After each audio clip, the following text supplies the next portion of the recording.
Hello, everyone. Welcome to this episode of the Independent Dealer Podcast. Thank you so much for joining us. We really appreciate the listenership. It keeps growing every single week. The Google reviews, the iTunes reviews, all the reviews that we get and the input from the dealers. We really appreciate it. This week, we are going to talk GPSs and best practices. We have an awesome guest, Mr. Jake Frank of Pastime, the CEO.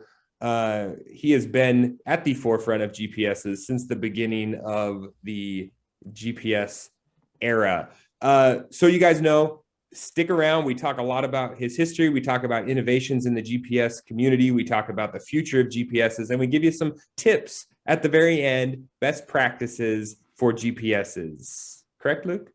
Yes, sir. And thanks for being with us today, Jake. Yeah, it's a pleasure. Glad to be here with you guys. Thanks for asking me. All right, guys, here we go. Welcome to the Independent Dealer Podcast with hosts Luke Godwin and Jeff Watson, a podcast by dealers for dealers. Here we go. Okay, guys and gals, we have a industry legend here, Jake Frank, founder, CEO, I guess is his title, from Pastime. Jake, you've been in this a long time. Can you kind of give us a background of how you got into the car business and how it's evolved from then? Sure. It's a long story. I'll try to make it brief. Back in my business partner, Stan Schwartz, and I started this business back in the early 90s, like around 1992. And we cut our teeth in the franchise industry, where we were developing aftermarket technology like anti-theft devices and daytime running lights before they were standard equipment. And, we did well, but the franchise industry is a very competitive industry. We always had our eyes set on the subprime industry, independent car industry, because we thought it was we thought there was a lot of opportunity there, but we just didn't have the right product to get into it. And then finally, in the probably around 1997, 1998, we came up with this idea of using technology for collections. We started to learn more about your industry. Couldn't believe the numbers we were hearing, the delinquencies, the interest rates, all of that, the risk that you guys were taking. And a few years, way before, probably 5 years before GPS was even applicable to the auto industry, we basically developed our automatic collection technology. And basically at that time, really just revolutionized the industry. I mean, it's the first time that anybody has really come up with the concept of using technology for collections. It's really interesting, breaking in.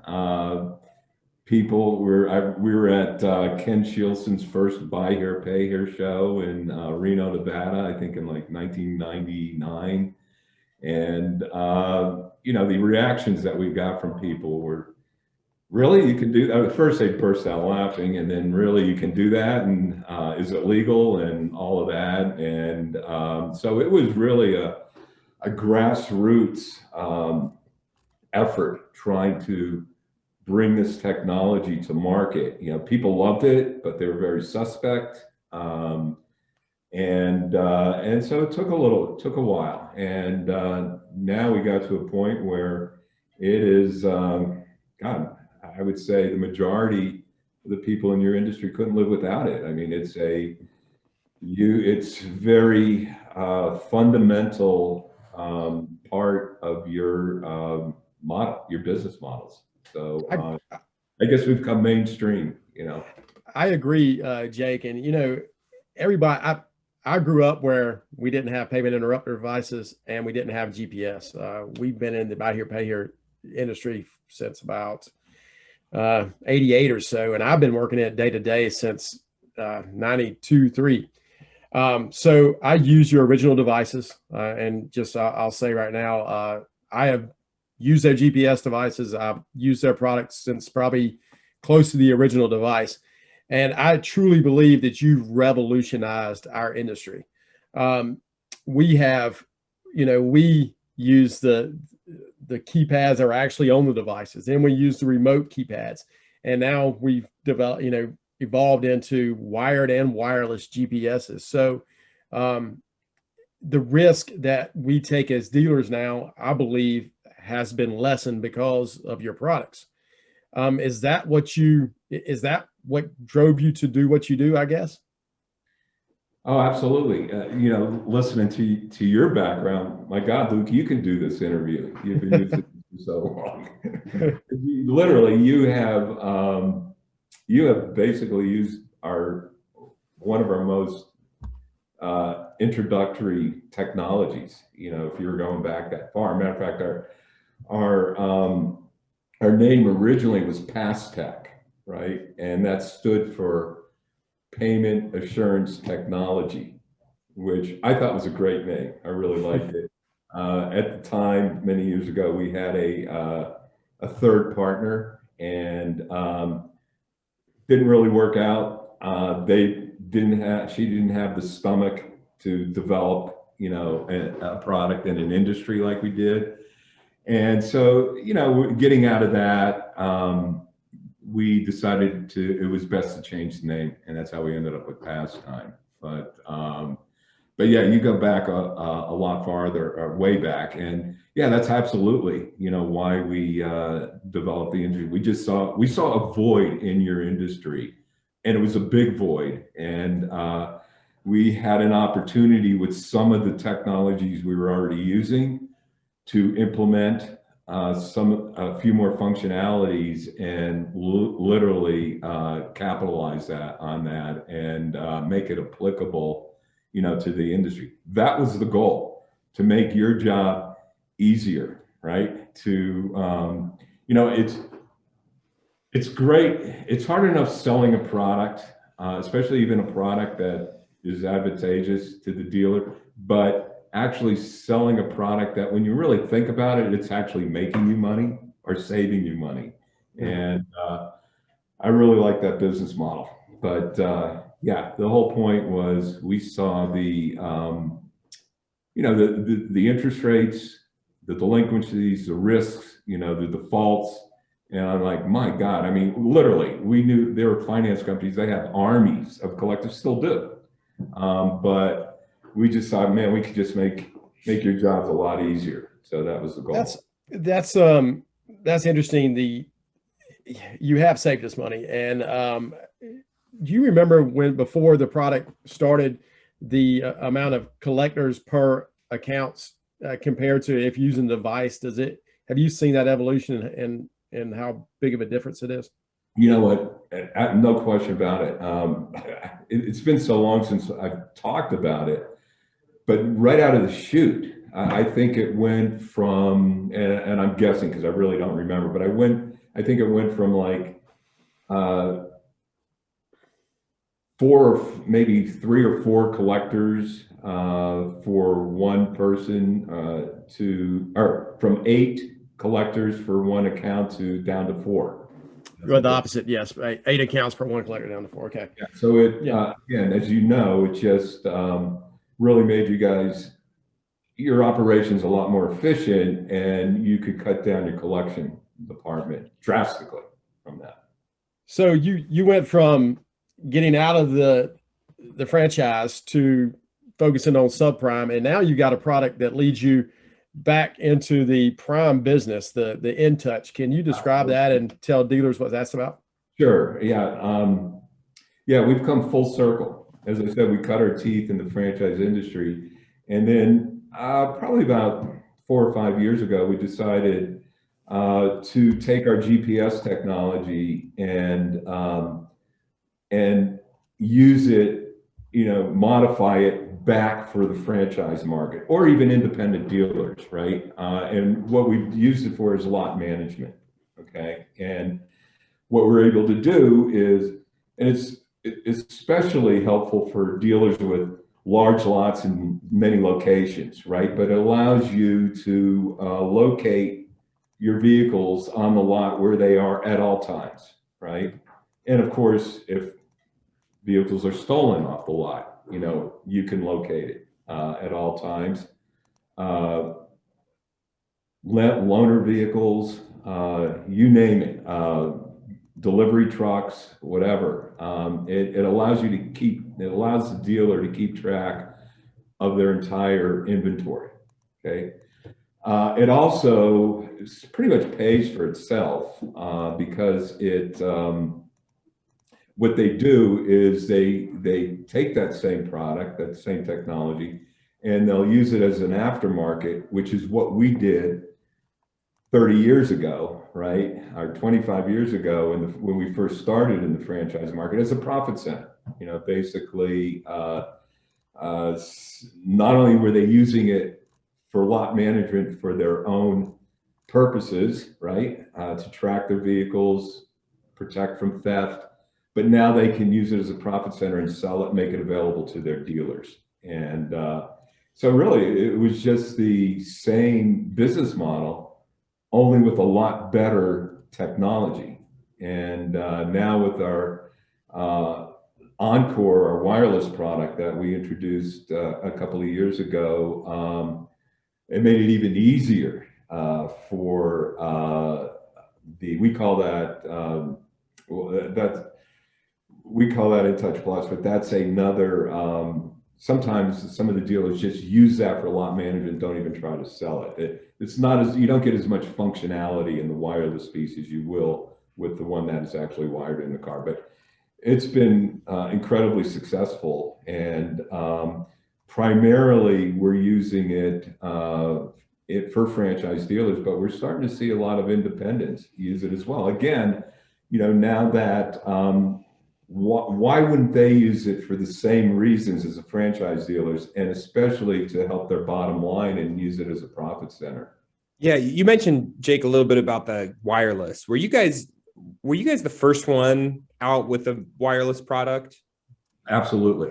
Okay. Yeah. I remember that. And I think I talked to Luke, and this was probably 2 or 3 years ago when I was using one of your competitors, and I'd used them I've been with them for 10, 15 years, ever since it was a massive brick and you had to have a small trailer behind your car to make the thing work. And and then you guys came out with the wireless, and I'm like, it's an absolute no brainer for buy here, pay here's, especially ones like me that do a mix of in-house and subprime outside finance type deals. Cause it was such a hassle to put the GPS in, and is it an outside deal? Is it an inside deal? Do I got to hardwire it? Is there a mechanic at the store at 10 o'clock at night when I'm delivering it? So the wireless solution has really been a huge deal for us, and save so much time, so much effort. Any salesman can walk out there, hit the button, and drop it in the headliner or drop it in the door panel or something. Right. We actually launched it about 1.5 years ago, and really, that's something that I really think it will revolutionize, or is revolutionizing again, your industry. I don't think that there's only maybe 1 or 2 other of our competitors that have started coming out with one, but their technology is totally different. I can't really say what their technology is, but they're bigger batteries or more batteries. Nobody has the technology that we have developed, which is we use a lithium manganese dioxide battery, which is really small. And because of the makeup of that battery, it's enabling us to give a much more, a longer shelf life or lasting life to the unit itself. And not only that, but it's really small. It's smaller than my cell phone, which is the first, Apple cell phones. But so basically it's the size of a credit card, and maybe, I don't know, 1/4 of an inch thick, if that, 1/8 of an inch thick. And I just started thinking about something, Jake, and I'm sorry to interrupt, but battery technology is a big holdback for so much of the car industry right now when it comes to the EVs, and we just haven't gotten over the hump yet. I mean, I'm sure you talk to people a lot about battery technology. Where do you see that? How much, first, how long does your wireless GPSs last with that battery, and what do you see coming down the pipe? So we have different modes you can put it in, which allows our battery to last for at least 4 to 5 years, right? Depending on how you use it, and depending what modes you put it in, you decide to put it in. And before I get into that, Luke, I want you to know one of the things that this took us. I think, Jeff, you brought it up. I think it was about 3 years ago. I made a presentation at I think it was down in Florida at NADB convention. Okay, and really launching that product, and was expecting to have that product available. This was in June, expected to have it available in the following fall. Did not have that launched till a year later. And at that time, we were already working on our development of this technology for 2 years. So this is something that I thought might take a year and a half at best to develop. And I had budgeted like $500,000 to $700,000 tops. And it ended up taking over 3 years to develop and north of $1.5 million. So, Wow. We needed to get it to market. So it's not an easy thing to do. And like I said, there's nothing else out there on the market that can compete with that. And I think some of the dealers who have used competitive products can see that, not only in the size, it's so much smaller than everything else, but also in its performance. And we're on our second version already. So it's just getting better and better. And I'll tell you, I couldn't be more pleased, with the performance. Yeah. Whatever hiccups we had in version 1, we took care of and made it even easier to use in version 2. Now, I'm sorry, I was going to answer your second question, but Jeff, you were going to say something. No, go ahead. Yeah. Where do you see that? Where do you see the technologies going? And, Right. Luke's question about batteries, but also for you guys, I'd love to know, can you share with us what's on the horizon for GPS units? I know you're probably innovating because you guys always are. Yeah. So there's no question, it's that wireless piece, right? And I really do think that's the future, but it's not the cure-all, right? Because it's wireless, you're really just using it for reporting and locating, right? Mm-hmm. You're not using that collection technology that, Luke, you have been using since the beginning, which I believe if I was in this business, I would be using that technology, combined with our GPS, right? That's people don't understand. Some people don't understand that there's GPS technology and there's collection technology, right? GPS technology is a unbelievable technology. But it's a recovery technology. Yeah. Collection technology is collection technology. You're sending out payment reminders. You're tracking everything. You're babysitting. You're retraining this person how to I believe be a good payer. Right. I'm gonna say this, and because it goes along with what you say. I believe that the starter interrupter technology cuts down on my repos by 75%. I truly believe that. If I were just using GPS, the only option I would have would be to go out there and recover the car. And so I totally believe in what Jake is saying. And I'm hoping there at some point will be technology where it's wireless and starter disabled too. But honestly, I don't know how that would work. Is that something you're looking? I mean, I don't know. Can it even be done, Jake? I don't know. The answer to that question is I don't know, but we're looking into it. We would like to do it. Yeah, as you know, 2 years ago, you had GPS technology and collection technology, and that's when we came up with Elite, maybe longer than 10 years ago. where we took both technologies, the collection technology and the GPS technology, and put it into one unit, so you had the best of both worlds. Now we have Elite, which is totally wireless, right? Which you don't have to wire in the car, and it just doesn't have the functionality. That's why I think wireless technology is the future, no question, but not the cure-all, right? It's because there's still people like yourself, a lot of people who are, they want a more robust unit, and this unit just tracks and reports, which, believe it or not, is a large percentage of your industry. That's all they want to do. That's all I do. I just track and report. And if I have a problem child, I like to jump in and make sure they're not in, 5 states over. And so I get a little peace of mind. Like, this guy is going where he's supposed to be going. He's at work. He's at his home. We're going to give him some time. We're going to keep trying to get a hold of him. Or, no, this thing's been showing up at an impound lot for 3 weeks. We're in big trouble. We got to go take some action. I'd be really interested in, I do only use wireless, but to swing the complete other direction and say, I want a GPS unit that tells me everything about the car. Like, what was its top speed? What were the miles it was driven? Is there a check engine light on? What is that check engine light? What's the code? Are the TPMS sensors going off? Like, that would be super interesting to have something that fed you back like a constant kind of OBD2 output. Hey guys, sorry to interrupt the podcast. Real quick, our sponsor this week is Independent Dealer Podcast, guys. So be sure you are A, sharing this with a friend, and B, leaving us a review on Spotify or the Apple Store, right, Luke? Yeah, and just, Jeff, it is so important that we get out there, right? Dealers need education. So we're not doing this for us. We're doing this to try to help. So if you ever need us, to reach out to us, if you ever need us for anything, we probably know somebody that can help, or we can help. So we're here to help y'all.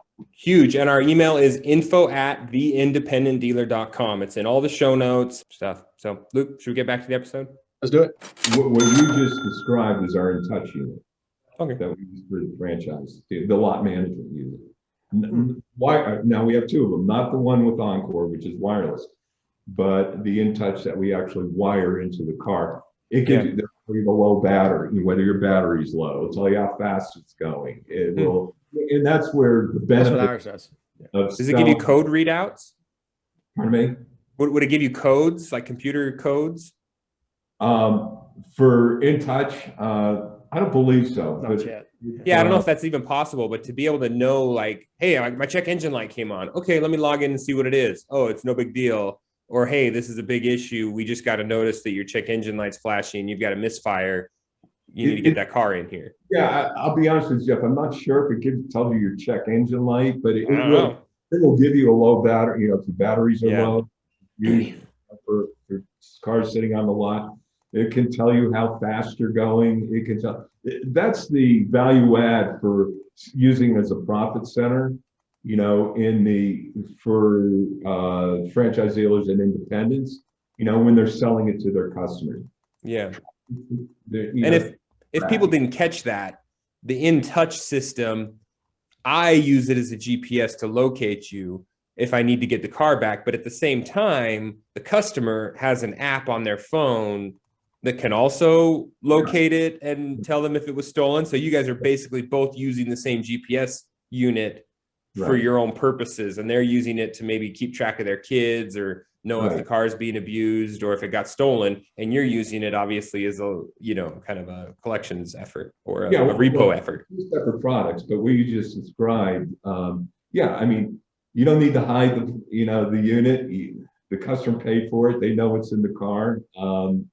Here, you're not selling it to the customer. I mean, you actually can if you wanted to. You can. Functionality with Elite and some of our other products. Not many people do that, but totally different uses, because in your industry, in the buy here pay industry or subprime industry, you're literally using it for your use, not the customer's use, right? Even though you're helping the customer, rebuild their credit and make their payments and get into a better car and all of that. Right. But let me circle back to back to, where this is all going. Again, where Encore, I think one of the best uses for it, obviously, you can, it doesn't have the robust functionality as our tracks or our Elite, but as a tracking device, first thing right off the bat, you can take away the installation cost, right? Very easy to install. You can put it into several places, obviously easier to hide, where people can't trace the wires back and find out where the unit is if they wanted to tamper with it. I think a great use for it is with finance companies, right? Where they are, they're dealing with dealers. Dealers are, stocking their own product and they're doing the installations. We've heard so many issues with finance companies, not only with the logistics, but just dealers, look, hey, they're selling off their paper. Yes, they're installing the unit, but they don't care if they do such a great job because it's not their problem, right? And that was an issue, right? We have done things with our other units, our units that are wired in like tracks, where we know we can make sure they do a great install. Not all companies can do that, but now with the Encore, you're taking I would say 95% of the installation questions or problems out of the equation, right? It's so simple. They can drop it in, and now they don't have to worry about bad installations like they did. So that's been huge for that industry. Look, I know this may not be of interest to you, but there's plenty of other verticals that we can now use this product in the medical industry, in the, heavy equipment and agricultural accessory industry, now, because you can put this thing anywhere. We have people coming out of the woodwork saying, my God, I can't believe you have this technology that can be applicable to so many things and applicable to their specific industries. And that all comes down to that technology. It's a revolutionary technology. Especially if you're trying to track something without a battery, it doesn't have its own power source. Right. Guys, that was one of the issues back in the day, is like, well, if the battery dies in the car, I can't find the darn thing because I'm reliant on them keeping their battery charged and not running it down or letting it sit or killing it. So yeah, that's probably huge for things like power sports and trailers and ATVs and RVs and pretty much, I guess, anything that moves with, with or without a battery, kids, whatever. Yeah, and as we move along, as you go into version 3 and version 4, we're going to try to get more technology or more functionality built into that product. Okay, so it's just, again, because it's not wired in, it's just not that easy. But that's what we're looking to do. Will we be able to do it? I don't know. When we'll be able to do it, we'll see. Yeah, it's something that we aspire to do. One of the other things, to answer your question, Luke, as far as the future of the technology, we're also working, with a new technology called Pulte, where it's basically, there's all these new constellations and new technologies for making improvements in the ability to locate. And one of the ones that we're using is called Pulte, right? And it's basically uses extremely precise cell tower information to locate in buildings. So we're about to launch that here very soon. So look, that's really great for our other verticals, but also in your industry. Now we can locate in garages or workshops, where maybe the location wasn't as precise or wasn't as good before. Again, there's, how it is, technology just gets better and better and better and more robust. And we are, that's one more level that we're going to be adding to our systems, which I think is great. What is 5G going to do for your industry? Is that part of that Pulte, or is that even relevant to you? Very relevant. It's Polte is different, than that. Like right now, I can't speak for what other GPS technologies are doing, but we're on the CAT-M LTE system, which is comparable to 5G. So when 5G comes in, I should say compatible with 5G, we just piggyback, we just have a smooth transition. So basically it is 5G. It's 5G compatible. So when 5G does come in, we're good. So our customers, they can rest assured that their technology they're using now is going to be lasting for a long time because of that. Yeah. So yeah, very relevant to us. Yeah, I remember that back in the day when I had some units that were either like 1G or 2G or whatever the original was, and they're like, 3G, "Well, these aren't going to work after January," and I was like, "What?" I was like, "I've got hundreds of cars out there that just are suddenly going to stop working. Like, what is going on?" It's funny. I mean, it's hard to future-proof these things, but we all knew this was coming, right? The transition to 2G and 3G, right? Nobody wanted to talk about it, but us, right? Because you have to let people know. And we were telling people, well, I would say at least a year and a half in advance that this was coming, right? And that, as 3G came in, they're going to start taking the 2G towers and replacing with 3G. Units aren't going to work anymore. And I remember, Chris Machika, the president of our company, he gave a presentation. I don't know if it was at a LEADM conference or a NABD conference. Basically, that was the whole purpose for his presentation, was talk about the transition from 2G to 3G. And talk about killing the messenger. My God, we got so much flack from that, but we were the only ones willing to step up and, tell you guys what's going on. Yeah, heads up. And, transition, guys got to transition. We still have people coming to us saying, hey, there's still, I don't know if there's, every once in a while, we got some people still trying to use 2G, and it works a little bit in some areas, a little bit in other areas, but for the most part, it just gets worse and worse. But yeah. I think when you say the word transition, that is like such a dirty word with GPSs for me, because that was one of my biggest headaches, was transitioning to a new company and saying, okay, well, now I'm going to have to figure out, like, all these guys are on this old system and I got to log in there and look them up here. And all these guys are on this new system. And I've obviously been with you guys long enough that I've kind of phased out of all the old stuff, but maybe we could talk a little bit about some best practices for dealers and independents, and you guys can all kind of share your ideas, but that would be one that I would look into, is say, hey, I know you guys can go with XYZ company or new startup Yahoo that's going to promise you these cheap dollar units, but you got to be aware, like, what if they aren't in business in 3 years?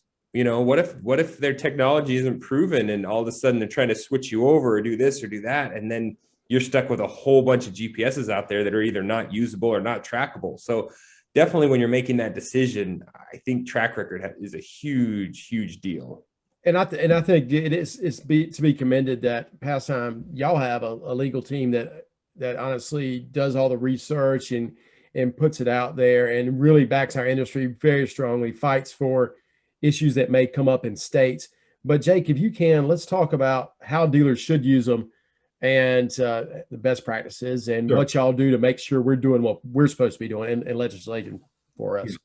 Well, you're right, Luke. We've been ahead of this curve for years, right? I would say 15 years. And I think we're the only GPS company that does have an in-house licensed compliance officer. Her name is Corinne Schwartz. I'm sure a lot of people have talked to her and know her. She's great. Yeah. And we work closely with NIADA, and we work closely with Hudson Cook, to try to stay ahead of the curve, right?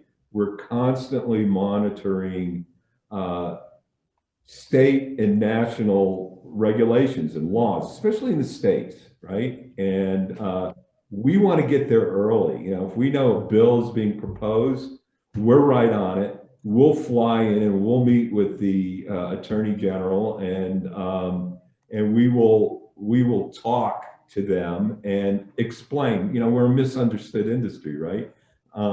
And explain to them the benefits and explain to them, you know, why their bill, you know, is ultimately going to hurt the consumer, right? And what we really do. And then we try to compromise with them as far as, okay, how can we meet your demands and also meet the demands of our consumers and come up with a bill or regulation that helps everybody. So, and plus, you know, if you let it go too far, you know, we have an issue going on in Illinois right now, but if you let it go too far, you don't want that domino effect, and that hurts everybody. It's not just one state, but it's everybody. So that's huge. As you know, up until COVID hit, we would go to NIADA, with NIADA, we would form a group and we'd go to Washington and we would lobby. Just so they know who we are. You can't just go once. You have to go every year so they know who you are. They start understanding your industry, and you're not just, it just takes a while to build those relationships, right? And when we see things in different states that may come up, and, you know, and we have a very, very consumer advocate oriented congressman or politician trying to make a name for themselves, and we're not getting anywhere. Most of the time when we go in and we meet with them, we get very positive effects. They're willing to work with us. Sometimes they're not, and at that point we hire a lobbyist to come in and help us with that. Now, as far as best practices, really not a whole lot has changed, other than the current political environment. Okay, so certain things like obviously disclosure, right? Yeah. I've been saying this for 20 years. You have to have rocks in your head if you don't disclose, right? Why would you put your whole business that you worked on for your whole life, or 5 years, 10 years, why would you put that at risk, right? Because you don't want to disclose. Besides, I always thought disclosing was good. You want them to know it's on there because that gives them the incentive to pay. So I never really understood that, right? And I always thought it was underhanded anyway not to disclose. But the biggest part is legal. You can't put the company at risk for that, okay? And I think, you know, boy, you know, early on, there was a lot of resistance to that. And we wouldn't sell to companies that if we found out they were disclosing, we wouldn't sell to them. So I think now it's mainstream. People understand. And that's, I think back in the day, we were scared as dealers to disclose it because GPSs were maybe so invasive that the customer would be upset or they wouldn't want to buy the car, and they don't like the idea of us being able to track it. But now it's so mainstream. Most everyone in the buy here, pay here industry understands, hey, if you're buying a car from them and you've got bad credit, this is part of the gig. You do have a GPS in your car. It can locate it. And the beauty too is now with wireless, guess what? It's not just sitting underneath the dash. Like before, they could get their buddy mechanic to just look under the dash and see some wires that weren't supposed to be there. But now when you've got a wireless unit, good luck finding that thing. Like you would have to tear that car to the ground to find out where I put it. So yeah, I think I don't worry about tamper anymore. And that's the great thing about the wireless. And over the years, we've had tamper-proof and this and that. It's just a non-issue. And you know, and for those bad actors out there that don't want to disclose,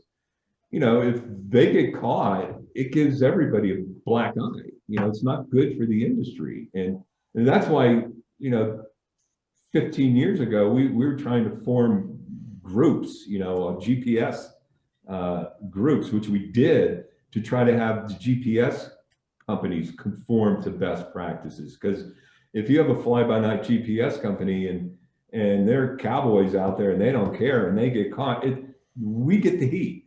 You know, it's not good for anybody. I think some of the other things is you just got to make sure that you're compliant, you know, with your local or state laws and regulations, not just national. I think state most important. Our units, our technology is compliant in all 50 states. Be very cognitive of right to cure laws, in your individual states.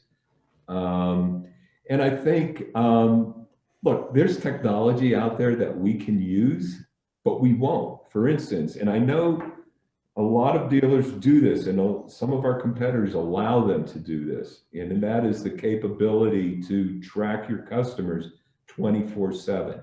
Yeah. Not a good idea, right?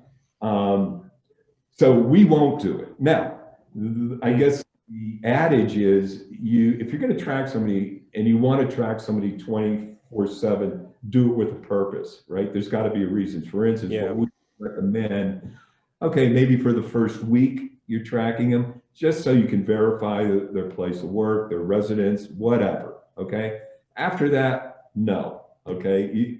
Just go, you have your reporting. It tracks every couple hours or 24 hours anyway. It used to be every 49 hours.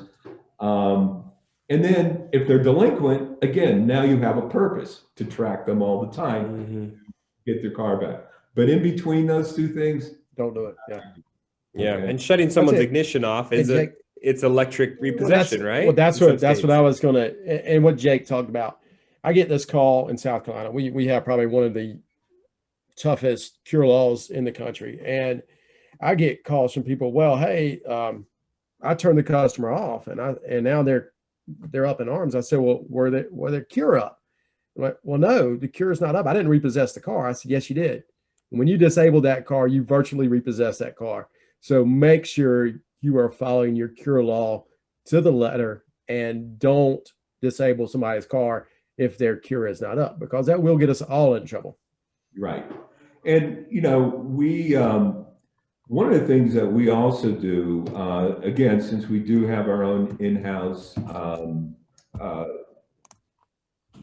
compliance officer in Corinne, and we offer this to all our customers, we'll do webinars, for our dealers. And sometimes we'll bring in Nikki Monroe from Hudson Cook, and we'll sit down for a half an hour and do a webinar with them. Again, letting you know what you should be doing and what you shouldn't be doing. Or if there are any questions, call us.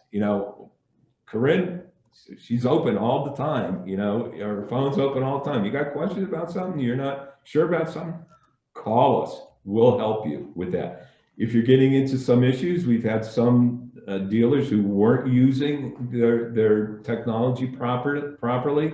We need to come in and help them out, with their local legislators. We do that. But I think, but as I said before, these are best practices that we've been using for a long time, and nothing has really changed except the different regulations. So you have to stay on top of that. But I think best practices are more important now than ever. Now we have a new administration that we don't know, but we do know it's going to be a lot like the Obama administration, where now they're beefing up the CFPB again, right? Now they're going to be very consumer advocate. And we're very concerned, and that's why we're monitoring it even closer. But that's why you guys really need to make sure that how you're using these devices, you're compliant. I mean, that's the other thing we do. I mean, we meet with the CFPB and the FTC on a fairly regular basis. When I say regular basis, maybe every few years, right? Or every couple of years. And again, before things go too far, we want to meet with them, explain what our technology is, if they have any questions, because you can't leave it up to them, to decide what you do and how you do it, right? We want to get ahead of that curve, and that's why we constantly stay in touch, with them. Okay. Super smart, Jake. And I could literally take your entire day, because there's probably 20 more questions I need to ask, but we really, really appreciate your time. And how do dealers, if they want to learn more, get a hold of you or someone there at Pastime to get a demo or learn more? How do they do that? Where should they go? Just go to our website, Okay, perfect. And you guys are we doing in-person convention, Luke? Is there a convention going on in Vegas? I don't know. Jake, Yeah, you don't so- It's not on.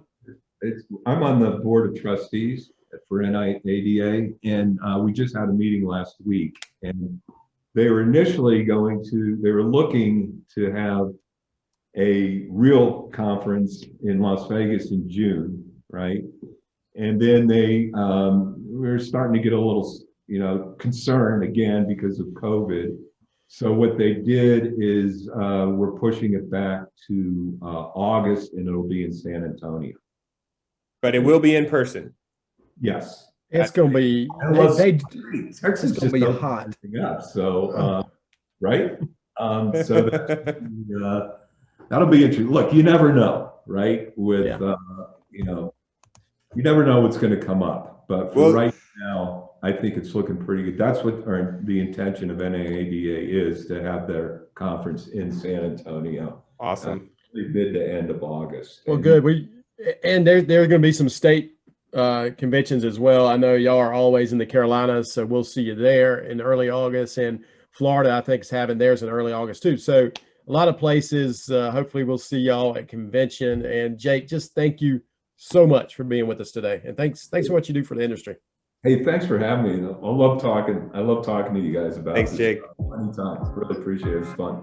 Take care. Yeah. See ya. So glad you joined us. Please take a minute to leave us a review and share this podcast with a friend. The Independent Dealer Podcast. Dealers helping dealers.